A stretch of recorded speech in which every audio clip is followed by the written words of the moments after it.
Curry na isda, pwede yan pare. Tara, gawin natin. Ito ang isdang gagamitin natin pare. Mega mackerel in natural oil. Mantika, sibuyas, patatas, carrots na nakahiwa. Siyempre, curry nga. Buksan na natin tong ating mega mackerel in natural oil. 425 grams yan pare. Yan yung pang sasabaw natin dyan. Para higupin ng patatas, di ba? Iba, hard open. Ito, easy open. Nakapikit ah.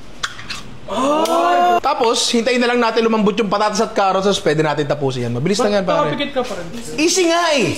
Ikaw ang kulit mo rin eh, no? Sir, dito. Ay, lagyan natin ng gata. Ilagay na natin ang ating mega mackerel in natural oil. Hirap matanggal. Siksik na siksik kasi, pre. Sobrang daming pwedeng gawin dito sa mega mackerel, pare. Pwedeng meat alternative, di ba? Last ay bell pepper, patis. Pwede na yan, pare. Plating na tayo. Gulay sarsa. Mega mackerel. Para may konting anghang pa rin, di ba? Yun na sinasabi ko. Pare, ang pinalambutan mo lang dyan yung patatas, di ba? Yan ang the perfect bite, di ba? Pare, ganun kabilis lang niluto. Tsaka napakadali, di ba? Okay na okay pamalit sa manok, pare. Ang meaty. Malinamnam.